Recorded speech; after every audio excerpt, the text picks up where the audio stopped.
ಅಂಗ್ರಿದ್ವಯಂ ನಿಗಮಶಾಖಿಖಾಪ್ರಬಾಲಂ ಹೈರಂಬಮಂಬರುಹಡಂಬರ ಚೌರಿನಿಘ್ನಂ ವಿಘ್ನಾದ್ರಿಭೇದ ಶತಧಾರ ದುರಂಧರೋನ್ನಃ. ಪರಮ ಪವಿತ್ರವಾದ ಜಗತ್ ಕಲ್ಯಾಣ ಕಾರಕವಾದ ವಿಮಲ ವೀರಶೈವ ಮಹಾಮತ ಸ್ಥಾಪನಾಚಾರ್ಯವರಾದ ಜಗದ್ಗುರು ಪಂಚಪೀಠಾಚಾರ್ಯರ ಪವಿತ್ರವಾದ ಪರಂಪರೆಯನ್ನ ಸ್ಮರಿಸಿಕೊಂಡು ಉಜ್ಜಯಿನಿ ಪೀಠದ ಲಿಂಗೈಕ್ಯ ಎಲ್ಲಾ ಜಗದ್ಗುರುವರೇಣ್ಯರ ಇಚ್ಛಾ ಜ್ಞಾನ ಕ್ರಿಯಾಶಕ್ತಿಯ ತ್ರಿವೇಣಿ ಸಂಗಮವನ್ನ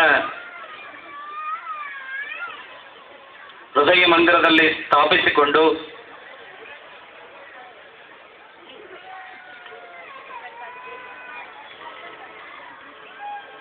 ಪಂಚಪೀಠಗಳ ಅತ್ಯಂತ ಪ್ರೀತಿಯ ಅಭಿಮಾನದ ಶಿವಾಚಾರ್ಯರಾಗಿ ಬಹುಶಃ ಕೇವಲ ತಮ್ಮ ಸೇವೆಯ ಆಧಾರದ ಮೇಲೆ ಸೇವಾಫಲದ ಬಲದ ಮೇಲೆ ಪೀಠಾಚಾರ್ಯ ಮೇಲೆ ಇರತಕ್ಕಂಥ ಕಿಂಕರತ್ವ ಭಾವನೆಯಿಂದ ಸೇವೆಯನ್ನ ಮಾಡಿ ಆ ಶಂಕರ ಪದವಿಯನ್ನು ಪಡೆದಿರತಕ್ಕಂತಹ ಇಂದು ತನ್ನ ಕ್ರಿಯಾ ಸ್ವರೂಪವನ್ನ ಲಿಂಗಾರ್ಪಿತವನ್ನಾಗಿ ಮಾಡಿಕೊಂಡಿರತಕ್ಕಂತಹ ಆತ್ಮೀಯರು, ಬುಕ್ಕಸಾಗರದ ಮಠಾಧ್ಯಕ್ಷರು ಆದಂತಹ ಲಿಂಗೈಕ್ಯ ಕರಿಸಿದ್ದೇಶ್ವರ ಶಿವಾಚಾರ್ಯ ಶಿವಯೋಗಿಗಳವರ ಲಿಂಗಾಂಗ ಸಾಮರಸ್ಯದ ಪುಣ್ಯಾರಾಧನೆ ಹಾಗೂ ಶ್ರದ್ಧಾಂಜಲಿ ಸಭೆಯಲ್ಲಿ ಉಪಸ್ಥಿತರಿದ್ದು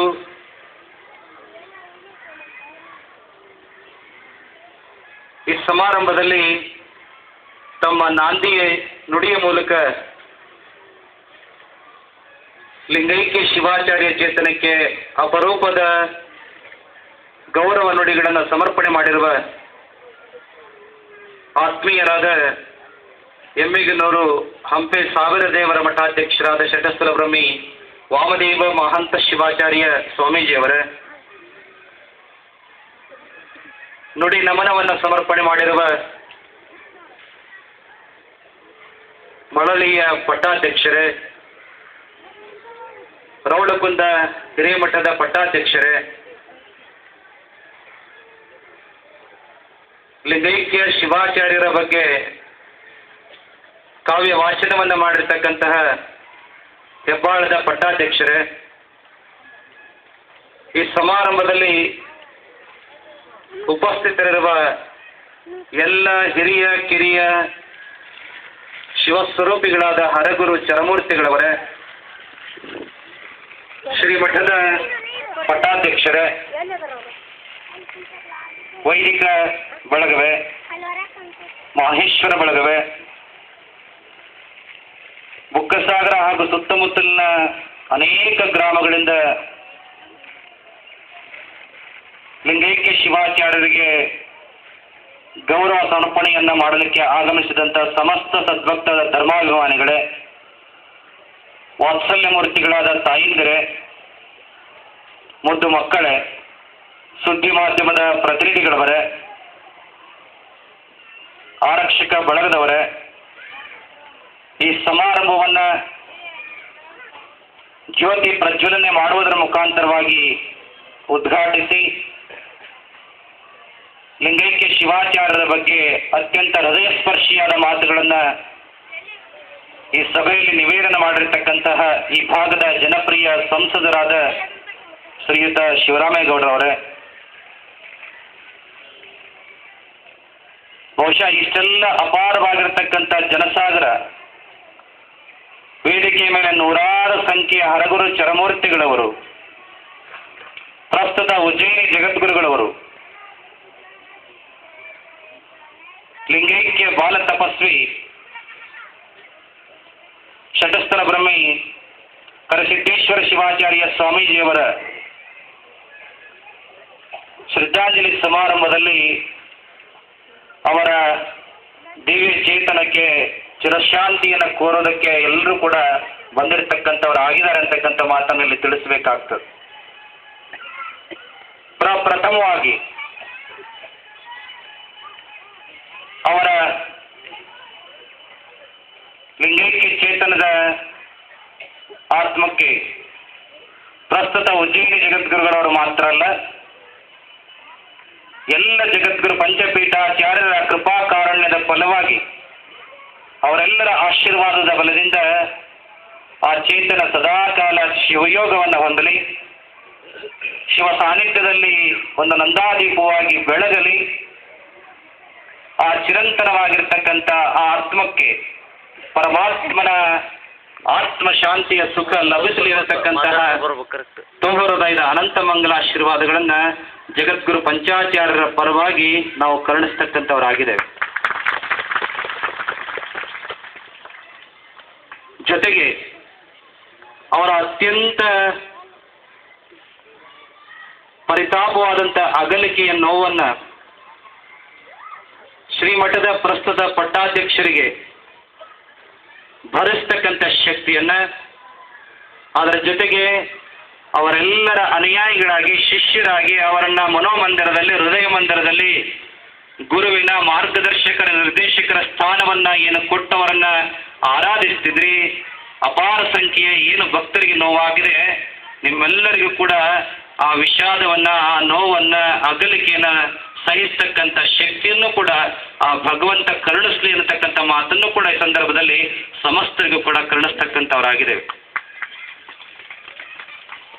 ಬಹುಶಃ ಪ್ರಪಂಚದ ಇನ್ಯಾವ ಭಾಗದಲ್ಲಿದೆಯೋ ಇಲ್ಲೋ ಗೊತ್ತಿಲ್ಲ, ಆದರೆ ಭಾರತದಲ್ಲಿ ಅದರಲ್ಲೂ ಕೂಡ ವಿಶೇಷವಾಗಿ ನಮ್ಮ ವೀರಶೈವ ಧರ್ಮ ಪರಂಪರೆಯಲ್ಲಿ ಇರತಕ್ಕಂಥ ಗುರುವಿನ ಸ್ಥಾನ ಬಹಳ ಶ್ರೇಷ್ಠವಾಗಿರತಕ್ಕಂಥ ಮಹೋನ್ನತವಾಗಿರತಕ್ಕಂಥ ಪರಂಪರೆಯನ್ನ, ಸಲ್ಲಕ್ಷಣವನ್ನ, ಒಳ್ಳೆಯ ಸದ್ವರ್ತನೆಯನ್ನ, ಸದ್ಭಾವವನ್ನು ಒಳಗೊಂಡಿರತಕ್ಕಂಥ ವಿಶೇಷವಾದ ಗುಣಲಕ್ಷಣವನ್ನ ಆ ಗುರು ಅನ್ನತಕ್ಕಂಥ ಪದ ಒಳಗೊಂಡಿದೆ ಅಂತಕ್ಕಂಥ ಮಾತನ್ನ ಹೇಳಬೇಕಾಗ್ತದೆ. ಗುರು ಅಂತೇಳಿ ಯಾರಿಗೆ ಕರೆಯಬೇಕು ಅನ್ನತಕ್ಕಂಥ ಮಾತನ್ನ ನೇರವಾಗಿ ವಿಷಯಕ್ಕೆ ಬರ್ತೀವಿ, ಬಹಳ ಹೊತ್ತಾಗಿದೆ. ಗುರು ಅಂತ ಹೇಳಿ ಯಾರಿಗೆ ಕರೆಯಬೇಕು ಅಂತಕ್ಕಂಥ ಮಾತನ್ನ ವಿಚಾರ ಮಾಡೋದಾದ್ರೆ ಸಿದ್ಧಾಂತ ಶಿಖಾಮಣಿಯಲ್ಲಿ ಬಹುಶಃ ಎಲ್ಲರೂ ನೆನಪಿಟ್ಕೋಬೇಕು, ವೀರಶೈವರ ಧರ್ಮ ಗ್ರಂಥ ಶ್ರೀ ಸಿದ್ಧಾಂತ ಶಿಖಾಮಣಿ. ಜಗದ್ಗುರು ರೇಣುಕ ಭಗವತ್ಪಾದರ ಅಪ್ಪಣೆಯನ್ನು ಕೊಡಿಸ್ತಾರೆ. ಗುರುವಾದರೆ ಆತನಲ್ಲಿ ಏನೇನು ಲಕ್ಷಣಗಳಿರಬೇಕು ಅನ್ನತಕ್ಕಂಥ ಮಾತನ್ನು, ಕುಲಕ್ರಮ ಗತಾಚಾರಂ ಕುಮಾರ್ಗಾಚಾರ ವರ್ಜಿತಂ. ಒಬ್ಬ ವ್ಯಕ್ತಿ ಗುರುಸ್ಥಾನವನ್ನ ಪಡ್ಕೋಬೇಕಾದ್ರೆ ಸತ್ಕುಲ ಪ್ರಸೂತನಾಗಿರ್ತಕ್ಕಂಥ ವ್ಯಕ್ತಿ ಆತನಾಗಿರಬೇಕು. ಜಂಗಮ ವಂಶ ಆತನ ಕುಲ ವರ್ತಿಯೊಳಗ ಆತ ಅನುವರ್ತಿಯಾಗಿ ಬಂದಿರಬೇಕು ಅನ್ನತಕ್ಕಂಥ ಮಾತನ್ನು ಹೇಳ್ತಾರೆ. ಕೇವಲ ಸತ್ಕುಲ ಪ್ರಸೂತನಾದರೆ ಸಾಲದು, ಆತನಲ್ಲಿ ಎಲ್ಲ ಕೆಟ್ಟ ವಿಚಾರಗಳನ್ನ ದೂರೀಕರಣ ಮಾಡತಕ್ಕಂಥ ಯೋಗ್ಯತೆ ಆ ವ್ಯಕ್ತಿಯೊಳ್ಳಿ, ಆ ಗುರು ಅನಿಸ್ಕೊಳ್ತಕ್ಕಂತಹ ವ್ಯಕ್ತಿಯೊಳಗಡೆ ಇರಬೇಕು ಅನ್ನತಕ್ಕಂಥ ಮಾತನ್ನು ಅವರು ಸ್ಪಷ್ಟವಾಗಿ ಉಲ್ಲೇಖ ಮಾಡ್ತಾರೆ. ಅದರ ಜೊತೆಗೆ ಆತ ಏನಾಗಿರಬೇಕು, ತತ್ವ ವಿವೇಕ ಸಂಪನ್ನೋ ವಿರಾಗಿ ಶುದ್ಧ ಮಾನಸಃ. ತತಃ ಆತ ನಮ್ಮ ರೌಡಕುಂದ ಶ್ರೀಗಳವರು ಹೇಳಿದ ಹಾಗೆ ಒಬ್ಬ ಸ್ವಾಮಿಯಲ್ಲಿ, ಒಬ್ಬ ಸನ್ಯಾಸಿಯಲ್ಲಿ, ಒಬ್ಬ ಗುರುವಿನಲ್ಲಿ ಸದಾಕಾಲ ವಿವೇಕ ಮನೆ ಮಾಡಿರಬೇಕು, ಸದುವಿನೇ ಸಂಪನ್ನನಾಗಿರಬೇಕು. ಎಲ್ಲ ಸಂದರ್ಭಗಳಲ್ಲೂ ಕೂಡ ರಾಗ ವಿರಹಿತನಾಗದೆ ವಿರಾಗಿಯಾದ ಭಾವವನ್ನು ಆತನಲ್ಲಿ ಸದಾಕಾಲ ಕಾಣತಕ್ಕಂಥ ಮುಖಪ್ರಭೆ ಆತನಲ್ಲಿ ದೀಪದ ಸ್ವರೂಪದೊಳಗೆ ಬೆಳಗುತ್ತಿರಬೇಕು. ಅದರೊಟ್ಟಿಗೆ ಆತನ ಮನಸ್ಸು ಸದಾಕಾಲ ಒಳ್ಳೆಯ ವಿಚಾರಗಳನ್ನು ಕುರಿತೇ ಚಿಂತನೆ ಮಾಡತಕ್ಕಂತಹ ಅನವರತವಾಗಿರ್ತಕ್ಕಂಥ ಲಕ್ಷಣ ಆ ಗುರುವಿನಲ್ಲಿ ಇರಬೇಕಾಗ್ತದ. ಶುದ್ಧ ಮಾನಸಃ. ಬರ್ತವೆ ಪ್ರಪಂಚ ಅಂದ ಮೇಲೆ ಪಂಚೇಂದ್ರಿಯಗಳನ್ನ ನೋಡತಕ್ಕಂತಹ, ಅನುಭವಿಸ್ತಕ್ಕಂಥ ಸಂದರ್ಭದೊಳಗೆ ಹಲವಾರು ರೂಪವಾಗಿರ್ತಕ್ಕಂಥ ವಸ್ತುಗಳು ಬರ್ತವೆ, ವಿಷಯಗಳು ಬರ್ತವೆ, ವ್ಯಕ್ತಿಗಳು ಬರ್ತವೆ.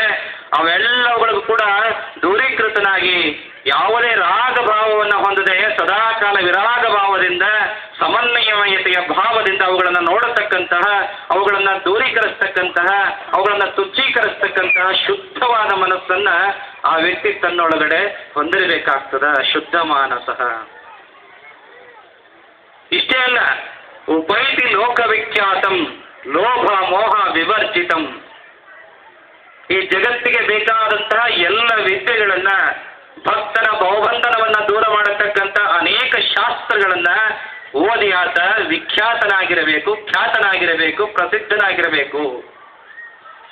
ಲೋಭ ಮೋಹ ವಿವರ್ಜಿತಂ.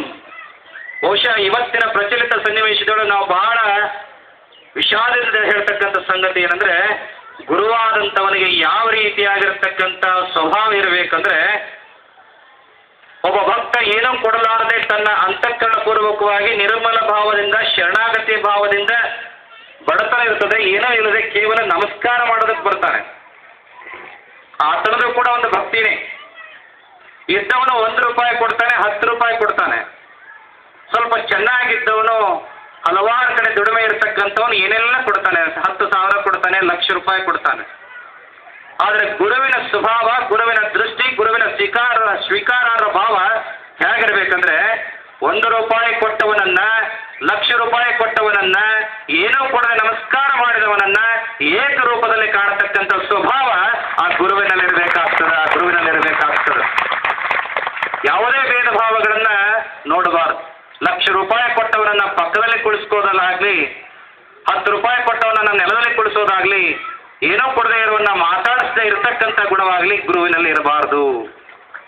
ಏಕಗುಣ ಸಂಪನ್ನನಾಗಿ ಏಕಭಾವದಿಂದ ಲೋಭ ಮೋಹ, 1,00,000 ರೂಪಾಯಿ ಕೊಟ್ಟರೂ ಕೂಡ ಅದನ್ನ ವಿರಾಗ ಭಾವದಿಂದ, ಲೋಭ ಭಾವದಿಂದ ನೋಡದೇನೆ, ಮೋಹ ಭಾವದಿಂದ ನೋಡದೇನೆ, ಅದೆಲ್ಲವನ್ನ ಕೂಡ ದುರೀಕಾರ ಭಾವದಿಂದ, ನಿರ್ವಿಕಾರ ಭಾವದಿಂದ ನೋಡತಕ್ಕಂಥ ಗುಣ, ಅದರ ಜೊತೆಗೆ ಮಮ ನನ್ನದಲ್ಲ ಅನ್ನತಕ್ಕಂಥ ಭಾವದಿಂದ ನೋಡತಕ್ಕಂತಹ ಒಂದು ಸ್ವಭಾವ ಗುರುವಿನಲ್ಲಿರಬೇಕಾಗ್ತದ. ಆತನ್ನ ಸದ್ಗುರು ಅಂತ ಹೇಳಿ ಕರೀತಾರೆ. ಇಷ್ಟೆಲ್ಲ ಗುಣಗಳನ್ನು ಹೊಂದಿರತಕ್ಕಂಥ ಆ ಗುರುವಿನಲ್ಲಿ ಮತ್ತೆಂತ ಶಕ್ತಿ ಇರಬೇಕು ಅಂದ್ರೆ, ಮುಂದುವರೆದು ಹೇಳ್ತಾರೆ, ಜಿಜ್ಞಾಸು ಸರ್ವ ಸಂಸಾರ ದೋಷ ಧ್ವಂಸ ಕರಂ ಶಿವಂ. ಇವತ್ತು ಭಕ್ತರೆಲ್ಲ ಯಾಕೆ ಬರ್ತಾರೆ, ದೇವರ ಗುಡಿಗೆಲ್ಲ ನೀವು ಭಕ್ತರು ಯಾಕೆ ಹೋಗ್ತೀವಿ ಅಂದ್ರೆ, ಎಲ್ಲರಿಗೂ ಕೂಡ ಬಡವನಾಗಿರ್ಬೋದು, ಬಲ್ಲಿದನಾಗಿರ್ಬೋದು, ಕೋಟ್ಯಾಧೀಶನಾಗಿರ್ಬೋದು, ಅತ್ಯಂತ ಕಡು ಬಡವನಾಗಿರ್ಬೋದು, ಕಷ್ಟ ಸುಖಗಳು ಪ್ರತಿಯೊಬ್ಬರಿಗೂ ಇರ್ತಾವೆ. ಯಾವ ವ್ಯಕ್ತಿನೂ ಕೂಡ ನಾನು ಪ್ರತಿನಿತ್ಯ ಪ್ರತಿಕ್ಷಣ ನಾನು ಸುಖವಾಗೇ ಇದ್ದೀನಿ ಅನ್ನತಕ್ಕಂಥ ಭಾವದೊಳಗ ಎದೆತಟ್ಟಿ ಹೇಳ್ತಕ್ಕಂಥ ಗುಣ ಈ ಜಗತ್ತಿನೊಳಗೆ ಯಾರಿಗೂ ಕೂಡ ಸಾಧ್ಯ ಇಲ್ಲ. ಅದೇ ನಾನು ಕಷ್ಟದಲ್ಲೇ ಇದ್ದೀನಿ ಅನ್ನತಕ್ಕಂಥ ಭಾವವನ್ನು ಕೂಡ ಹೇಳಲಿಕ್ಕೆ ಸಾಧ್ಯ ಇಲ್ಲ. ಯಾವ ರೀತಿಯಾಗಿ ಕತ್ತಲ ನಂತರ ಬೆಳಕು, ಬೆಳಕಿನ ನಂತರ ಕತ್ತಲು ಬರ್ತದೆ, ಹಾಗೆ ಚಕ್ರದ ರೂಪದೊಳಗ ಸುಖವೂ ಬರ್ತದೆ, ಕಷ್ಟವೂ ಬರ್ತದೆ. ಅವೆಲ್ಲವನ್ನ ಸುಖ ಬಂದಾಗ ಹಿಗ್ಗದೆ, ಕಷ್ಟ ಬಂದಾಗ ಕುಗ್ಗದೆ, ಅವುಗಳನ್ನ ಸಾಮರಸ್ಯ ಭಾವದಿಂದ ಎದುರಿಸ್ತಕ್ಕಂಥ ಶಕ್ತಿ, ಸ್ಥೈರ್ಯ, ಮನೋಭಾವನೆಯನ್ನ ಕೊಡ್ತಕ್ಕಂಥ ಗುರುವಿನ ಪಾದದಡಿಯಲ್ಲಿ ಆತನ ಸಂಸ್ಕಾರ, ಮನೋಭಾವನೆ ಇದ್ದದ್ದೇ ಆದರೆ ಆತನಲ್ಲಿ ಸಮನ್ವಯತೆ ಗುಣ ಬರ್ತದೆ, ಸಾಮರಸ್ಯದ ಗುಣ ಬರ್ತದೆ. ಹಾಗೆ ಭಕ್ತರಾದಂಥವರು ಅನೇಕ ಪರವಾಗಿರ್ತಕ್ಕಂಥ ತನ್ನ ದುಃಖಗಳನ್ನ, ದುಮ್ಮಾನಗಳನ್ನ ಹೇಳಿಕೊಳ್ಳೋದಕ್ಕಾಗಿ ಸ್ವಲ್ಪ ಕಾಲವಾದರೂ ಕೂಡ ಮಠದಲ್ಲಿ, ಸ್ವಾಮಿಗಳಲ್ಲಿ ಶಾಂತಿಯನ್ನು ಕಾಣಿಕೊಳ್ಳೋದಕ್ಕೋಸ್ಕರವಾಗಿ ಮಠ ಮಂದಿರಗಳಿಗೆ ಬರ್ತಾರೆ, ದೇವಸ್ಥಾನಗಳಿಗೆ ಬರ್ತಾರೆ.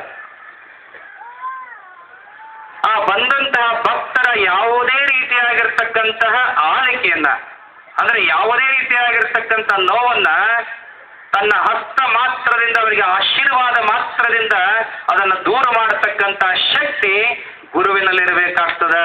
ಆತನನ್ನ ಸಮರ್ಥ ಗುರು ಅಂತ ಹೇಳಿ ಕರೀತಾರೆ. ಅಂತಹ ಗುಣವಿಶೇಷಗಳನ್ನ ಗುರುವಾದವನು ಅಳವಡಿಸಿಕೊಳ್ಳಬೇಕಾಗ್ತದೆ. ಮುಂದುವರೆದು ಇನ್ನೊಂದು ಮಾತನ್ನು ಹೇಳ್ತಾರೆ ರೇಣುಕ ಭಗವತ್ಪಾದರು, ಆಚಿನೋತಿ ಶಾಸ್ತ್ರಾರ್ಥಾನ್ ಆಚಾರ್ಯೇ ಸ್ಥಾಪಯತ್ಯಪಿ ಸ್ವಯಂ ಆಚರತೆ ಯಸ್ಮಾದ್ ಆಚಾರ್ಯ ಇತಿ ಸ್ಮೃತಃ. ಆಚಾರ್ಯ ಅಂತ ಹೇಳಿ ಯಾರಿಗೆ ಕರಿಬೇಕು, ಗುರು ಅಂತೇಳಿ ಯಾರಿಗೆ ಕರಿಬೇಕಂದ್ರೆ,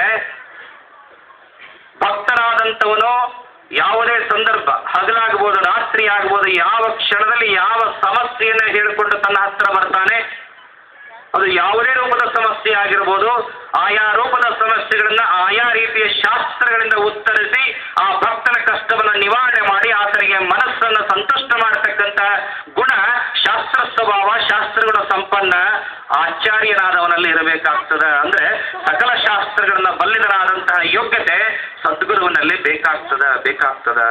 ಆಚಿನೋತಿ ಶಾಸ್ತ್ರಾರ್ಥ.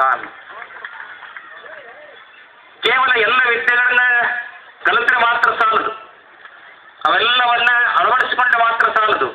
ಅದರ ಜೊತೆಗೆ ಆಚಾರ್ಯ ಸ್ಥಾಪಯಸ್ಥಿತಿ. ಸದ್ಗುರುವಿನ ಇನ್ನೊಂದು ಲಕ್ಷಣ ಏನಂದ್ರೆ ಆ ಎಲ್ಲ ವಿದ್ಯೆಗಳನ್ನ ಬಲ್ಲಿದನಾಗಿದ್ದೀನಿ ಅನ್ನತಕ್ಕಂಥ ಭಾವದೊಳಗಿದ್ರೆ ಮಾತ್ರ ಸಾಲದು. ಅದನ್ನ ಹೇಳೋದಕ್ಕಾಗಿ ಮಾತ್ರ ಬಳಸಬಾರದು. ಅದನ್ನ ತಾನೂ ಕೂಡ ತನ್ನ ಜೀವನದೊಳಗೆ ಪ್ರತಿನಿತ್ಯ ಪ್ರತಿಕ್ಷಣ ಅದರ ಅಳವಡಿಕೆಯನ್ನ ಭಕ್ತರಿಗೆ ತಾನು ನಡೆದು ತೋರಿಸ್ತಕ್ಕಂಥ ಗುಣ ಗುರುವಿನಲ್ಲಿ ಬೇಕು. ಇವತ್ತು ನಿಮ್ಮ ಮನೆಯೊಳಗಡೆ ಆಕಳು ಇರ್ತದೆ, ದನಕರುಗಳು ಇರ್ತಾವೆ. ಅವೆಲ್ಲ ಬೆಳಗಿನ ಹೊತ್ತಿನಲ್ಲಿ ನಿಮ್ಮ ಹಾಲೆಲ್ಲ ಹಿಂಡ್ಕೊಂಡು ಅವನ್ನ ಹೊಲಕ್ಕೋ ಕಾಡಿಗೋ ಕಳಿಸ್ತೀರಿ. ಯಾಕೆ ಕಳಿಸ್ತೀರಿ? ಅವೆಲ್ಲ ಮೇವನ್ನ ಹುಡುಕೊಂಡು ಅವೆಲ್ಲ ಮೇದ್ಕೊಂಡು ಬರಲಿ ಅನ್ನತಕ್ಕಂಥ ಭಾವದೊಳಗೆ ನೀವೆಲ್ಲ ಕಳಿಸ್ತೀರಿ. ಆ ಆಕಳಾಗ್ಲಿ ದನಕರುಗಳಾಗ್ಲಿ ಆ ಮೇವನ್ನ ಕಾಡು ಮೇಡು ಮುಳ್ಳು ಕಲ್ಲು ಅನ್ನದೇ ಎಲ್ಲೆಲ್ಲ ಮೇವು ಸಿಗುತ್ತದೆ ಅಲ್ಲೆಲ್ಲ ಹುಡುಕೊಂಡು ಹೋಗಿ ಆ ಹುಲ್ಲನ್ನು ಏನು ಸಿಗದ ಕಾಳನ್ನು ಕಡ್ಡಿಯನ್ನು ತಿಂದುಕೊಂಡು ಸಂಜೆಗೆ ಮನೆಗೆ ಮರಳುವ ಹೊತ್ತಿಗೆ ಏನನ್ನ ತರ್ತದಂದ್ರೆ ತನ್ನ ಪರಿಪೂರ್ಣವಾಗಿರ್ತಕ್ಕಂಥ ತುಂಬು ಕೆಚ್ಚಲನ್ನು ಹೊತ್ತುಕೊಂಡು ಮನೆಗೆ ಬರ್ತದೆ. ತನಗಾಗಿ ಅಲ್ಲ, ತನ್ನ ಮಕ್ಕಳಿಗಾಗಿ, ತನ್ನ ಆಶ್ರಯದಾತನಾಗಿರ್ತಕ್ಕಂಥ ನಿಮ್ಮೆಲ್ಲರಿಗೆ ಹಾಲು ಕೊಡ್ತಕ್ಕಂಥ ದೃಷ್ಟಿಯೊಳಗ ತನ್ನ ಕೆಚ್ಚಲನ್ನು ತುಂಬಿಕೊಂಡು ಬರ್ತದೆ. ಹಾಗೆ ಗುರುವಾದವನು ಭಕ್ತರ ಉದ್ಧಾರ ಮಾಡುವುದಕ್ಕೋಸ್ಕರವಾಗಿ ಎಲ್ಲೆಲ್ಲಿ ಭಕ್ತರ ಪರಿಹಾರೋಪಾಯಗಳು ಸಿಗುತ್ತವೆ, ಅದು ವಿಶ್ವವಿದ್ಯಾನಿಲಯ ಇರ್ಬೋದು, ಗುರುಕುಲಗಳಿರ್ಬೋದು, ಮಠ ಮಂದಿರಗಳಿರ್ಬೋದು, ಸಮರ್ಥವಾಗಿರ್ತಕ್ಕಂಥ ಗುರುವಿನ ಆಶ್ರಯ ಇರ್ಬೋದು, ಎಲ್ಲೆಲ್ಲಿ ಯಾವ್ಯಾವ ರೀತಿಯ ಶಾಸ್ತ್ರಗಳನ್ನು ಕಲಿತಕ್ಕಂಥ ಅವಕಾಶ ಇದೆ ಅಲ್ಲೆಲ್ಲ ಕಲಿತ ಬಂದು ಆ ತುಂಬಿದ ಆಕಳಿನ ಕೆಚ್ಚಲಿನ ಸ್ವರೂಪದೊಳಗೆ ಭಕ್ತರಿಗೆ ಸದಾಕಾಲ ಕಾಮಧೇನುವಾಗಿ, ಭಕ್ತರಿಗೆ ಸದಾಕಾಲ ಬರ್ತಕ್ಕಂಥ ಭಕ್ತರಿಗೆ ವಿಷಯ ಪರಿಹಾರಗಳನ್ನು ಮಾಡತಕ್ಕಂಥ ಯೋಗ್ಯ ಸ್ವಭಾವ ಕೂಡ ಆ ಗುರುವಿನಲ್ಲಿ ಬರಬೇಕಾಗ್ತದೆ. ಸ್ವಯಮಾಚರದೆ ಯಸ್ಮಾತ್. ಇದು ಬಹಳ ವಿಶೇಷ. ಇವತ್ತು ನಾವೆಲ್ಲ ಯಾಕೆಲ್ಲ ಧರ್ಮದ ಅವನತಿಯನ್ನ ಬಹಳ ಜನ ಪತ್ರಿಕೆಯೊಳಗೆ ಬರೀತಾರೆ, ಹಲವಾರು ಸಮಾರಂಭಗಳಲ್ಲಿ ಅದನ್ನ ಬಹಳ ಚರ್ಚೆ ಮಾಡ್ತೀವಿ, ಬಹಳ ಜನ ಹಾಗಾಗಿದೆ ಹೀಗಾಗಿದೆ ಅನ್ನೋದನ್ನ ಚಿಂತನೆ ಮಾಡ್ತೀವಿ. ಎಲ್ಲಿ ನಾವು ತಪ್ಪಿದೀವಿ ಅನ್ನತಕ್ಕಂಥ ಆತ್ಮವಿಮರ್ಶೆ ಮಾಡಿಕೊಂಡ್ರೆ ಅದಕ್ಕೆ ಸ್ವಯಂ ಆಚರತೆ ಯಸ್ಮಾದ್ ಇದೊಂದು ಮಾತು ಸಾಕು, ಅದರಲ್ಲಿ ಉತ್ತರ ಇದೆ. ಒಂದು ಸಾರಿ ರಾಮಕೃಷ್ಣ ಪರಮಹಂಸರ ಹತ್ರ ಒಬ್ಬ ಅಜ್ಜಿ ತನ್ನ ಮೊಮ್ಮಗುವನ್ನು ಕರೆದುಕೊಂಡು ಬರ್ತಾಳೆ.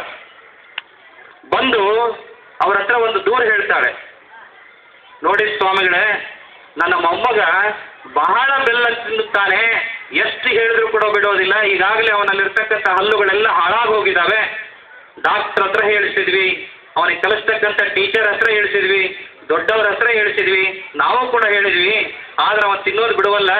ಯಾರೋ ಹೇಳಿದ್ರು ನೀವು ಮಹಾತ್ಮರಿದ್ರಿ, ನೀವು ಹೇಳಿದ್ರೆ ನಡೀತದ ಅಂತೇಳಿ, ನೀವು ಹೇಳಿದ್ರೆ ಕೇಳ್ತಾರ ಅಂತೇಳಿ ನಿಮ್ಮ ಹತ್ರ ಕರ್ಕೊಂಡು ಬಂದಿದ್ದೀನಿ, ಏನಾದರೂ ಮಾಡಿ ನನ್ನ ಮೊಮ್ಮಗುವನ್ನ ಬೆಲ್ಲ ತಿನ್ನುವ ಚಟದಿಂದ ಮುಕ್ತ ಮಾಡಿ ಆಶೀರ್ವಾದ ಮಾಡ್ರಿ ಅಂತೇಳಿ ಆ ಅಜ್ಜಿ ರಾಮಕೃಷ್ಣ ಪರಮಹಂಸರನ್ನು ಕೇಳ್ಕೊತಾಳೆ.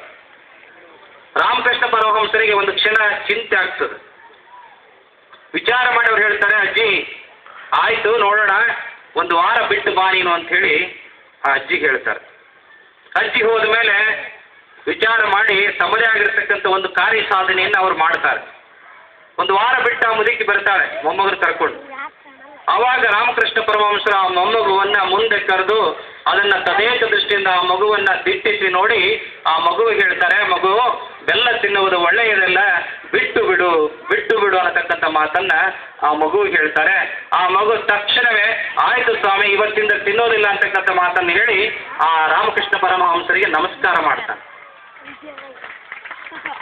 ಅಜ್ಜಿಗೆ ಆಶ್ಚರ್ಯ ಆಗ್ತದೆ. ಆ ಅಜ್ಜಿ 2 ಪ್ರಶ್ನೆ ಕೇಳ್ತಾಳೆ ರಾಮಕೃಷ್ಣ ಪರಮಹಂಸರಿಗೆ.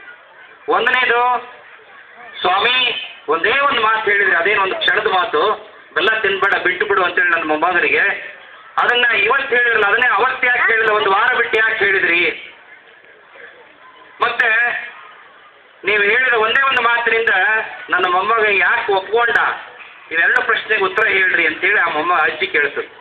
ಅದಕ್ಕೆ ರಾಮಕೃಷ್ಣ ಪರಮಹಂಸರು ಹೇಳ್ತಾರೆ, ನೋಡು ಅಜ್ಜಿ, ನೀನು ಬಂದು ನಿನ್ನ ಮೊಮ್ಮಗುವನ್ನು ಬೆಲ್ಲ ತಿನ್ನುವುದನ್ನು ಬಿಡಿಸಬೇಕು ಅಂತೇಳಿ ನನ್ನಲ್ಲಿ ಕೇಳಿಕೊಂಡಾಗ ನನಗೆ ಚಿಂತೆ ಆಗಿತ್ತು. ಏನು ಚಿಂತೆ ಆಗಿತ್ತು ಅಂದರೆ, ನಾನು ಕೂಡ ಆವತ್ತಿನವರೆಗೆ ಬೆಲ್ಲ ತಿಂತಿದ್ದೆ.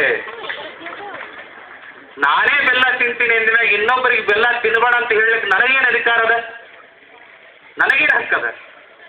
ಅದಕ್ಕೆ ನಾನು ಮೊದಲು ಬೆಲ್ಲ ತಿನ್ನೋದನ್ನು ಬಿಟ್ಟು ಇನ್ನೊಬ್ಬರಿಗೆ ನೀನು ಬೆಲ್ಲ ತಿನ್ನಬೇಡ ಅಂತ ಹೇಳ್ತಕ್ಕಂಥ ಅಧಿಕಾರವನ್ನು, ಅರ್ಹತೆಯನ್ನು ಈ ಒಂದು ವಾರದ ಅವಧಿಯೊಳಗೆ ಸ್ವಲ್ಪ ಪ್ರಮಾಣ ಕಡಿಮೆ ಮಾಡ್ತಾ ಇವತ್ತು ಸಂಪೂರ್ಣವಾಗಿ ಆ ಬೆಲ್ಲ ತಿನ್ನೋದನ್ನು ನಾನು ಬಿಟ್ಟಿದ್ದೀನಿ. ಅದಕ್ಕೋಸ್ಕರವಾಗಿ ನಿನ್ನ ಮೊಮ್ಮಗುವಿಗೆ ಇವತ್ತು ನಾನು ಅಧಿಕಾರವಾಣಿಯಿಂದ, ಅರ್ಹತಾ ವಾಣಿಯಿಂದ, ಮಾತಿನಿಂದ ಆ ಮೊಮ್ಮಗುವಿಗೆ ಹೇಳ್ತಕ್ಕಂತಹ ಒಂದು ಅರ್ಹತೆ, ಅಧಿಕಾರ ನನಗೆ ಬಂದಿದೆ. ಅದಕ್ಕೆ ನಾನು ಇವತ್ತು ಹೇಳಿದೆ. ಜೊತೆಗೆ ಅವರು ಇನ್ನೊಂದು ಮಾತು ಹೇಳ್ತಾರೆ, ಒಬ್ಬ ಯೋಗಿಯಾದವನು, ಸನ್ಯಾಸಿಯಾದವನು, ಒಬ್ಬ ಆಚಾರವಂತನಾದವನು ಕೇವಲ ಅದನ್ನು ಉಪದೇಶಕ್ಕೆ ಮಾತ್ರ ಬಳಸಬಾರದು, ಅದನ್ನು ತನ್ನ ಏನನ್ನ ನುಡಿತಾನೆ ಅದು ನಡೆಯೊಳಗೂ ಕೂಡ ಇದ್ದಾಗ ಮಾತ್ರ ಅಲ್ಲಿ ಶಿವನ ಒಲಿವೆ ಆಗ್ತದೆ. ತಾನು ಹೇಳ್ತಕ್ಕಂಥ ಉಪದೇಶ ಭಕ್ತರ ಮೇಲೆ ಪರಿಣಾಮಕಾರಿಯಾಗಿರ್ತಕ್ಕಂಥ ಪ್ರಭಾವ ಬೀರಲಿಕ್ಕೆ ಸಾಧ್ಯ ಆಗ್ತದೆ. ಅದಕ್ಕೆ ಹೇಳ್ತಕ್ಕಂಥ ವಿಷಯದ ಪರಿಣಾಮ ತತ್ವಾಕಾಯಿಗೆ ಪ್ರಭಾವವಾಗಿ ಬೀರಬೇಕಾದ್ರೆ ಅದರ ವಿಷಯದ ಅನುಕರಣೆ, ವಿಷಯದ ಆವರ್ತನ, ವಿಷಯದ ಅಳವಡಿಕೆ ಮೊದಲು ಹೇಳುವವರಲ್ಲಿ ಇರಬೇಕಾಗ್ತದ. ಹೇಳೋರು ವಾಯಲ್ಲಿರ್ತಕ್ಕಂಥ ಧರ್ಮ ಹೇಳೋರಲ್ಲೇ ಅನುಸರಣೆ ಆಗದೇ ಇದ್ದಾಗ ಭಕ್ತರಲ್ಲಿ ಹೇಗೆ ಅನುಸರಣೆ ಆಗ್ಲಿಕ್ಕೆ ಸಾಧ್ಯ ಇದೆ? ಇದನ್ನು ನಾವು ಆತ್ಮವಿಮರ್ಶೆ ಮಾಡ್ಕೊಳ್ಬೇಕಾಗ್ತದೆ. ಅದಕ್ಕೆ ಅವ್ರು ಹೇಳಿದ್ರು, ರೇಣುಕ ಭಗವತ್ಪಾದರು, ಆಚಿನೋತಿ ಶಾಸ್ತ್ರಾರ್ಥಾನ್ ಆಚಾರ್ಯ ಸ್ಥಾಪಯತ್ಯಪಿ ಸ್ವಯಂ ಆಚರತೆ ಯಸ್ಮಾತ್. ಯಾರು ತನ್ನಲ್ಲಿ ಏನನ್ನ ನುಡಿತಾನೆ ಅದನ್ನು ನಡೆಯೊಳಗೂ ಕೂಡ ಅಳವಡಿಸಿಕೊಂಡಿದ್ದಾನೆ ಅವನನ್ನ ಆಚಾರ್ಯ ಅಂತ ಕರೀರೆ ಹೊರತು ಇನ್ಯಾರನ್ನೂ ಅಲ್ಲ ಅನ್ನತಕ್ಕಂಥ ಮಾತನ್ನ ಸ್ಪಷ್ಟವಾಗಿ ಉಲ್ಲೇಖ ಮಾಡಿ ಹೇಳಿದ್ದಾರೆ. ಇನ್ನೊಂದು ಸ್ವಭಾವ ಹೇಗಿರಬೇಕು ಗುರುವಿನಲ್ಲಿ ಅಂದ್ರೆ, ಯಾವುದೇ ಗುರುವಿನ ಹತ್ರ ಭಕ್ತರೆಲ್ಲರೂ ಕೂಡ ತಮ್ಮ ಅಂತಃಕರಣವನ್ನ ಪ್ರಶಾಂತ ಮಾಡ್ಕೊಳ್ಳಿಕ್ಕೆ ಬರ್ತಾರೆ. ಮನಸ್ಸನ್ನ, ಮಲಿನವಾಗಿರ್ತಕ್ಕಂಥ ಮನಸ್ಸನ್ನ ಶಾಂತವಾಗಿ ಸ್ವರೂಪಗೊಳಿಸೋಕೆ ಬಂದಿರ್ತಾರೆ. ಆ ಗುರು ಯಾವ ರೀತಿಯಾಗಿರ್ಬೇಕಂದ್ರೆ ಯೋಗ್ಯ ಗುಣಲಕ್ಷಣ ಸಂಪನ್ನ ಆಗಿರಬೇಕು. ಆ ಭಕ್ತ ಬಂದು ಆ ಗುರುವಿನನ್ನ ತದೇಕ ದೃಷ್ಟಿಯಿಂದ ನೋಡಿದ ತಕ್ಷಣ ಶರಣಾಗತ ಭಾವದಿಂದ ಆತನ ಪಾದಕ್ಕೆ ನಮಸ್ಕಾರ ಮಾಡತಕ್ಕಂತಹ ಸಂಲಕ್ಷಣವಾಗಿರ್ತಕ್ಕಂಥ ಸದಾ ಮಂದಹಾಸದ ಪ್ರಸನ್ನವಾದ ಸ್ವಭಾವ ಆ ಗುರುವಿನಲ್ಲಿರಬೇಕಾಗ್ತದೆ. ಆತನನ್ನು ನೋಡಿದ ತಕ್ಷಣವೇ ಏನೋ ಪಡೀತಪ್ಪ, ಏನೋ ಸಿಕ್ಕತಪ್ಪ ಅನ್ನತಕ್ಕಂಥ ಭಾವದಿಂದ ಆತ ಶರಣಾಗತನಾಗಬೇಕು. ಆ ರೀತಿಯ ಭಾವವನ್ನ ಸದ್ಗುರು ತನ್ನ ಯೋಗ್ಯವಾಗಿರ್ತಕ್ಕಂಥ ಗುಣಲಕ್ಷಣವನ್ನಾಗಿ ತನ್ನಲ್ಲಿ ಆತ್ಮಶಕ್ತಿಯನ್ನ ಬೆಳೆಸ್ಕೊಳ್ಬೇಕಾಗ್ತದೆ.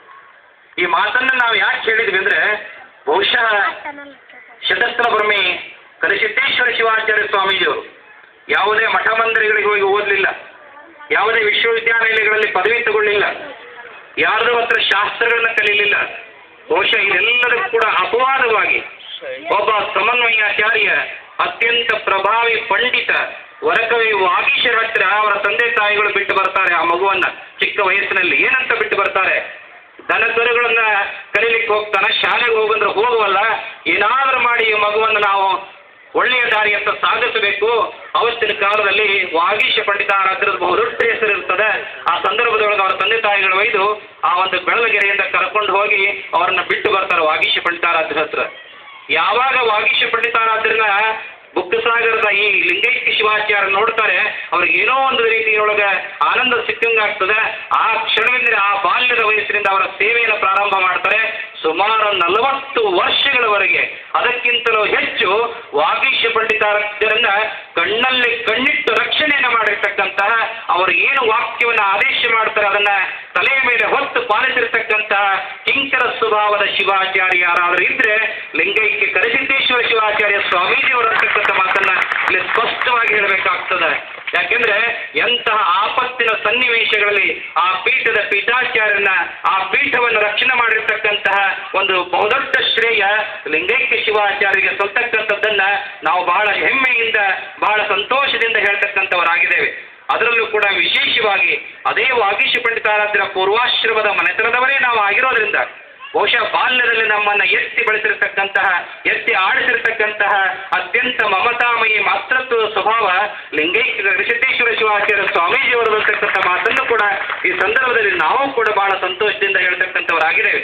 ಆ ಹಿನ್ನೆಲೆಯೊಳಗೆ ವಾಗೀಶ ಪಂಡಿತಾರಾಧ್ಯರಿಗೆ ಅಡುಗೆಯನ್ನು ಮಾಡೋದಾಗ್ಲಿ, ಅವರಿಗೆ ತೈಲವನ್ನು ಹಚ್ಚತಕ್ಕಂಥ ಸೇವೆಯನ್ನು ಮಾಡೋದಾಗ್ಲಿ, ಶಿವಪೂಜಾ ಮರಿಯಾಗಿ ಕೆಲಸವನ್ನು ಮಾಡೋದಾಗ್ಲಿ, ಕಾರಿನ ಡ್ರೈವರ್ ಆಗಿ ಕೆಲಸ ಮಾಡೋದಾಗ್ಲಿ, ಅವರಿಗೆ ಸೇವಾ ಸಿಬ್ಬಂದಿಯಾಗಿ ಕೆಲಸ ಮಾಡೋದಾಗ್ಲಿ, ಅವರನ್ನು ರಕ್ಷಣೆ ಮಾಡತಕ್ಕಂಥ ಯೋಧ ಸಿಬ್ಬಂದಿಯಾಗಿ ಕೆಲಸ ಮಾಡತಕ್ಕಂಥದ್ದಾಗ್ಲಿ, ಈಗ ಹಲವಾರು ಸನ್ನಿವೇಶಗಳಲ್ಲಿ ಆ ಪೀಠದ ವಿಪತ್ತನ್ನು ನಿವಾರಣೆ ಮಾಡತಕ್ಕಂಥ ಸನ್ನಿವೇಶದೊಳಗ ಅತ್ಯಂತ ಮಹತ್ವವಾಗಿರ್ತಕ್ಕಂಥ ಪಾತ್ರವನ್ನ ನಿಮ್ಮ ಮಠದ ಶಿವಾಚಾರ್ಯರು ಆ ಒಂದು ಕಿಂಕರ ಭಾವದಿಂದ ಆ ಒಂದು ವಾಗೀಶ ಪಂಡಿತಾರಾಧ್ಯರಲ್ಲಿ ಸೇವೆಯನ್ನು ಸಲ್ಲಿಸಿದರ ಪ್ರಭಾವದಿಂದ, ಅದರ ಪರಿಣಾಮದಿಂದ ಶಂಕರ ಸ್ಥಾನವಾಗಿ ಬುಕ್ಕಸಾಗರ ಕ್ಷೇತ್ರವನ್ನ ಭೂತೋ ಭವಿಷ್ಯತಿ ಅನ್ನುವ ಹಾಗೆ ಇಷ್ಟರ ಮಟ್ಟಿಗೆ ನಿಮ್ಮೆಲ್ಲರ ಹೃದಯದಲ್ಲಿ ಅವರು ರಾಜರಾಗಿ ಸಿಂಹಾಸನಾಧೀಶ್ವರರಾಗಿ ನಿಮ್ಮ ಮನೋಮಂದಿರದ ಗುರುಗಳಾಗಿ ಅವರು ವಿರಾಜಮಾನರಾಗಿದ್ದಾರಂದ್ರೆ ನಿಜಕ್ಕೂ ಕೂಡ ವಾಗೀಶ ಪಂಡಿತಾರಾಧ್ಯರ ಅನನ್ಯವಾಗಿರತಕ್ಕಂಥ ಸೇವೆ ಅದಕ್ಕೆ ಕಾರಣ ಅನ್ನತಕ್ಕಂಥ ಮಾತನ್ನ ಎಲ್ಲರೂ ಕೂಡ ತಿಳ್ಕೋಬೇಕಾಗ್ತದೆ ಅಂತಕ್ಕಂಥ ಮಾತನ್ನ ಇಲ್ಲಿ ಸ್ಪಷ್ಟವಾಗಿ ತಿಳಿಸಿ ಹೇಳಿ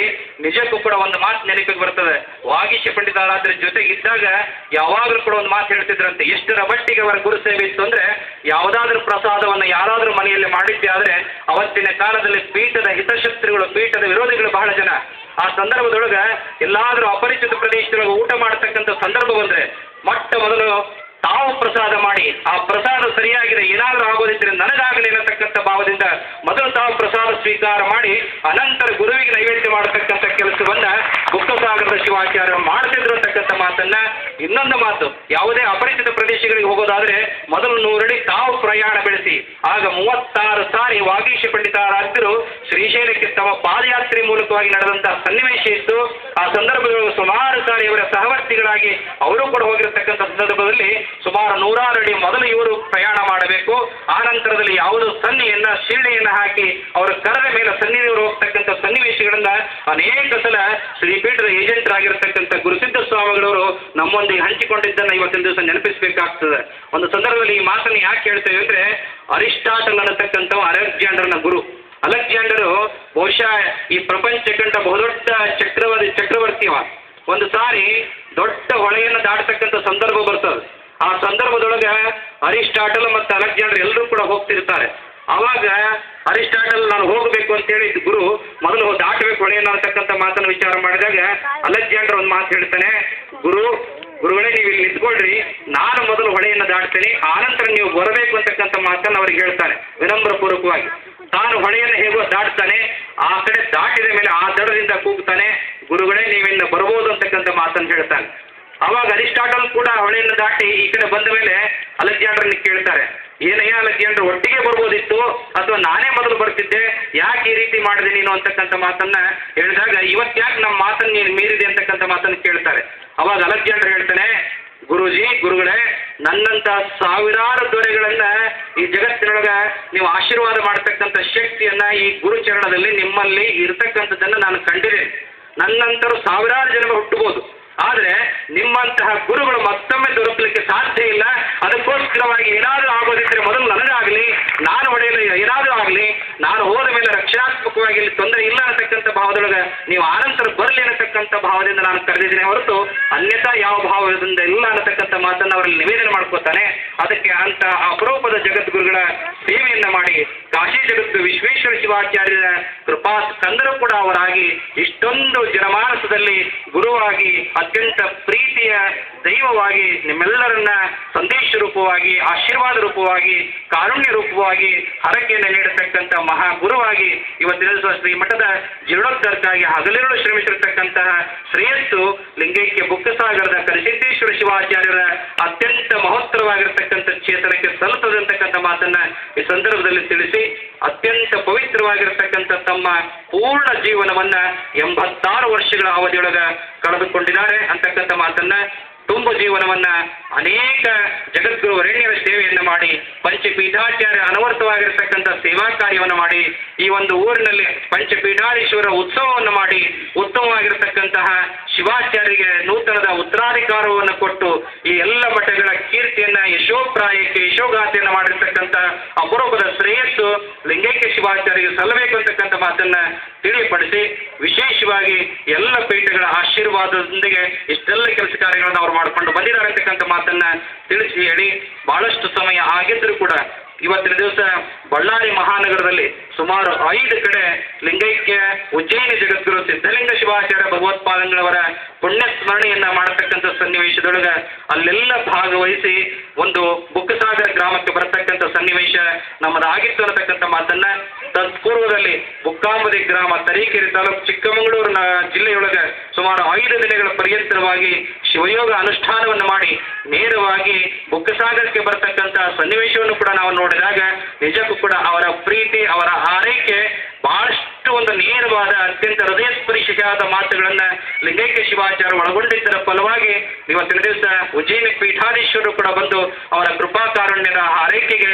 ಕರುಣಾಶೀರ್ವಾದಗಳನ್ನು ನೀಡತಕ್ಕಂತಹ ಜನಮಾನಸದಲ್ಲಿ ಮತ್ತೊಮ್ಮೆ ಅವರ ಉತ್ತರಾಧಿಕಾರಿಗಳ ತದ್ರೂಪವಾಗಿರತಕ್ಕಂತಹ ಸೇವಾ ಕಾರ್ಯಗಳನ್ನ ಈ ಸಮಾಜದಲ್ಲಿ ಧಾರ್ಮಿಕ ರಂಗದಲ್ಲಿ ಮಾಡಿಕೊಂಡು ಅವರ ಹೆಸರನ್ನ ಮತ್ತೊಮ್ಮೆ ಉಜ್ಜಾಯ ಸ್ಥಿತಿಗೆ ತರತಕ್ಕಂತಹ ಶ್ರೇಯಸ್ಸನ್ನ ಅವರು ಪಡೆದುಕೊಂಡಿರ್ತಕ್ಕಂಥ ಮಾತನ್ನು ಕೂಡ ಆ ಉತ್ತರಾಧಿಕಾರಿಗಳಿಗೂ ಕೂಡ ಹೃತ್ಪರವಾಗಿ ಹೃತ್ಪೂರ್ವಕವಾಗಿ ಹೃದಯಪೂರ್ವಕವಾಗಿ ಆಶೀರ್ವಾದವನ್ನು ಕರುಣಿಸುತ್ತಾ ವಿಶೇಷವಾಗಿ ಸಮಾರಂಭದಲ್ಲಿ ಸಂಸದರಾಗಿರ್ತಕ್ಕಂಥ ಶಿವರಾಮೇಗೌಡರು ಬಹಳ ಆತ್ಮೀಯ ಭಾವದಿಂದ ಆ ಗುರುವಿನ ಕೈಂಕರ್ಯದ ಸೇವಾ ಫಲವಾಗಿ ಅವರ ನುಡಿ ಸಂದೇಶಗಳನ್ನು ಈ ಸಂದರ್ಭದಲ್ಲಿ ವಾಚನ ಮಾಡಿ ಅನೇಕ ಪರವಾಗಿರ್ತಕ್ಕಂಥ ಹದಳು ಭಾವದ ಹೃದಯ ಹಾರೈಕೆಗಳನ್ನ ಈ ಸಂದರ್ಭದಲ್ಲಿ ಅವರು ಕೂಡ ಎಡೆ ಮಾಡಿದ್ದಾರೆ ಅಂತಕ್ಕಂಥ ಮಾತನ್ನ ಅವರ ಭವಿತವ್ಯದ ಜೀವನದಲ್ಲಿ ಉತ್ತಮವಾದ ಫಲ ಆ ಶಿವಾಚಾರ್ಯರ ಆತ್ಮಬಲದ ಮೂಲಕವಾಗಿ ಅವರಿಗೂ ಕೂಡ ಕಾರುಣ್ಯ ಶ್ರೀರಕ್ಷೆಯಾಗಿ ಇರಲಿ ಅಂತಕ್ಕಂಥ ಮಾತನ್ನು ಕೂಡ ಆಶೀರ್ವಾದ ಮಾಡಿ ನಮ್ಮ ಅನೇಕ ಶಿವಾಚಾರ್ಯ ಬಾಲದವರು ಎಮ್ಮೆಂಗನವರ ಸ್ವಾಮಿಗಳವರಾಗಲಿ ಉತ್ತಮವಾದ ಮಾತುಗಳನ್ನ ಆ ಶಿವಾಚಾರ್ಯರ ಆತ್ಮಚೇತನಕ್ಕೆ ಎಡೆ ಮಾಡಿದ್ದಾರೆ.